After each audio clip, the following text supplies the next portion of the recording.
अवाम का जज्बा इस बात को जाहिर करता है कि पाकिस्तान के अवाम ने फैसला कर लिया है पाकिस्तान को माजी की डगर पर नहीं चलने देना कि जिसमें करप्ट लोग मुल्क पर मुसल्लत किए जाते हों और वो लोग अपने ज़ाती कारोबार को परवान चढ़ाते हों और अवाम के लिए कुछ नहीं करते। रहनुमा PTI शिबली फराज ने बोल न्यूज़ से गुफ्तगू में मज़ीद कहा कि अब ये सियासत नहीं जिहाद हो रहा है, करप्ट लोगों को करप्ट निज़ाम को उखाड़ फेंकेंगे। जज्बा है, कितना जोश है और ये सब इसी बात की तरफ इशारा करता है कि पाकिस्तान के अवाम ने फैसला कर लिया है कि उन्होंने अब पाकिस्तान को उस तरह से नहीं चलने देना जिस तरह से कि चलता आया है, जिसमें कि जमहूरियत बराए नाम हो, जिसमें करप्ट लोग लाए जाते हों और मुल्क पर मुसल्लत किए जाते हों और वो लोग जो कि अपने ज़ाती मफादात, अपने ज़ाती कारोबारों को परवान चढ़ाते हैं और आवाम के लिए कुछ भी नहीं करते।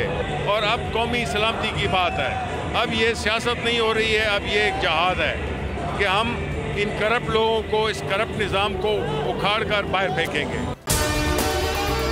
अगर आपको हमारी ये वीडियो पसंद आई है तो लाइक पर क्लिक कीजिए। मैं आज आपके सामने लॉन्ग मार्च का ऐलान कर रहा हूं। जुमे को मैं लीड करूंगा उसको। कप्तान का हकीकी आजादी मार्च। इन्होंने कंटेनर रखे तो हटा दोगे। दिन हो या रात, बोल न्यूज रहेगा 24 घंटे साथ। सबसे बड़ी टीम, सबसे मोतबर पैनलिस्ट के साथ, सबसे बड़ी कवरेज। देखिए पाकिस्तान की सबसे बड़ी नशरियात सिर्फ बोल न्यूज पर। अपनी लॉन्ग मार्च की वीडियोस हमें इस नंबर पर भेजें।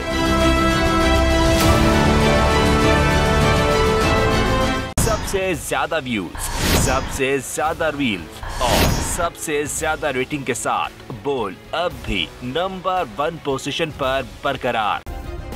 सब्सक्राइब करें और बेल दबाएं ताकि कोई खबर रह न जाए।